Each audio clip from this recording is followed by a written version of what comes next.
ನಮಸ್ತೆ ಎಲ್ಲರಿಗೂ. ನಾನಿವತ್ತು ತೆಂಗಿನಕಾಯಿ ಚಿತ್ರಾನ್ನ ಮಾಡೋದನ್ನು ಹೇಳ್ಕೊಡ್ತಾ ಇದ್ದೀನಿ.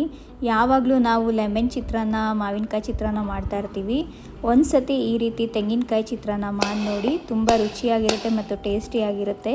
ಬನ್ನಿ ಹೇಗೆ ಮಾಡೋದು ಅಂತ ನೋಡೋಣ.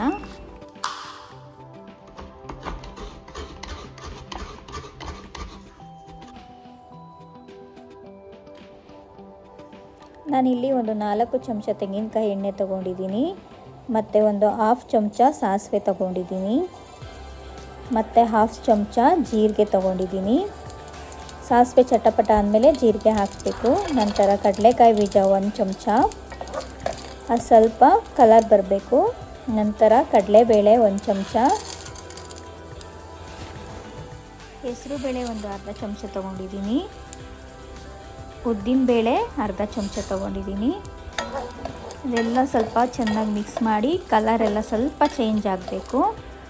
ನಂತರ ಅದಕ್ಕೆ ಸ್ವಲ್ಪ ಗೋಡಂಬಿ ಹಾಕ್ತಾಯಿದ್ದೀನಿ, ಅದನ್ನು ಸ್ವಲ್ಪ ಹುರ್ಕೋಬೇಕು. ಸ್ವಲ್ಪ ಕರಿಬೇವು ಹಾಕ್ತಾಯಿದ್ದೀನಿ, ಇದನ್ನು ಸ್ವಲ್ಪ ನೀಟಾಗಿ ಎಣ್ಣೆಲಿ ಹುರ್ಕೋಬೇಕು. ಆನಂತರ ಹಸಿಮೆಣಸಿನ್ಕಾಯಿ ಒಂದು 4 ಹಸಿಮೆಣಸಿನ್ಕಾಯಿ ಹಾಕಿದ್ದೀನಿ. ನಿಮಗೆ ಎಷ್ಟು ಖಾರ ಬೇಕೋ ಅಷ್ಟು ಹಾಕ್ಕೋಬೋದು. ಮತ್ತು ಒಂದು ಈರುಳ್ಳಿನ ಹಾಕಿದ್ದೀನಿ. ಇದನ್ನು ಅಷ್ಟೇ ಚೆನ್ನಾಗಿ ಬೇಯಿಸ್ಕೋಬೇಕು. ಸ್ವಲ್ಪ ಇಂಗು,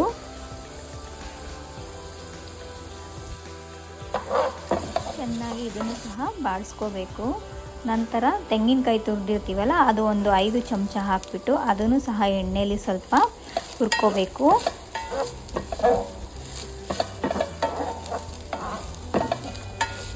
ಇವಾಗ ನೋಡಿ, ನಾನು ಸ್ವಲ್ಪ ಹುರ್ಕೊಂಡಿದ್ದೀನಿ ಎಣ್ಣೆಯಲ್ಲಿ. ಇವಾಗ ನಾನು ಸ್ಟವ್ನ ಆಫ್ ಮಾಡಿಬಿಟ್ಟು ಒಂದು ಲೆಮನ್ನ ಅದಕ್ಕೆ ಹಿಂಡುತ್ತೀನಿ.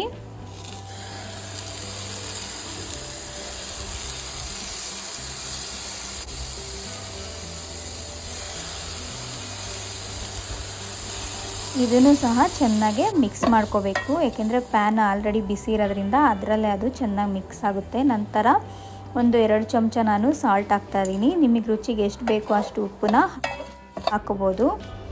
ನಾನಿಲ್ಲಿ 1 ಕಪ್ಪು ಅನ್ನ ತೊಗೊಂಡಿದ್ದೀನಿ. ನೀವು ತಣ್ಣನೆ ಅನ್ನನಾದರೂ ತೊಗೋಬೋದು, ಬಿಸಿ ಅನ್ನನಾದರೂ ತೊಗೋಬೋದು. ಇದನ್ನು ಚೆನ್ನಾಗಿ ಹಾಕಿ ಮಿಕ್ಸ್ ಮಾಡಬೇಕು. ಚೆನ್ನಾಗೆಲ್ಲ ಮಿಕ್ಸ್ ಆದಮೇಲೆ ನಾನು ಮತ್ತೆ ಸ್ಟವ್ನ ಹಚ್ಬಿಟ್ಟು ಸ್ವಲ್ಪ ಅನ್ನ ಎಲ್ಲ ಬಿಸಿ ಆಗೋವರೆಗೆ ಸ್ವಲ್ಪ ಬಿಸಿ ಮಾಡ್ತೀನಿ. ನೋಡಿ, ತೆಂಗಿನಕಾಯಿ ಚಿತ್ರಾನ್ನ ರೆಡಿಯಾಗಿದೆ. ಇದು ತಿನ್ನೋಕ್ಕೆ ತುಂಬ ಟೇಸ್ಟಿಯಾಗಿರುತ್ತೆ ಮತ್ತು ರುಚಿಯಾಗಿರುತ್ತೆ. ನೀವು ಈ ಚಿತ್ರಾನ್ನ ಮಾಡೋತ್ತಿಗೆ ತೆಂಗಿನಕಾಯಿ ಎಣ್ಣೆನೇ ಹಾಕಿ, ಅದರಿಂದ ಚಿತ್ರಾನ್ನದ ಫ್ಲೇವರ್ ತುಂಬ ಚೆನ್ನಾಗಿರುತ್ತೆ. ಬೇರೆ ಎಣ್ಣೆನೂ ಯೂಸ್ ಮಾಡ್ಬೋದು.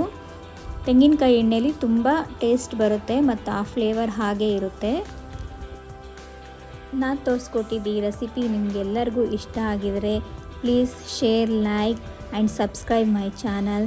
Thank you.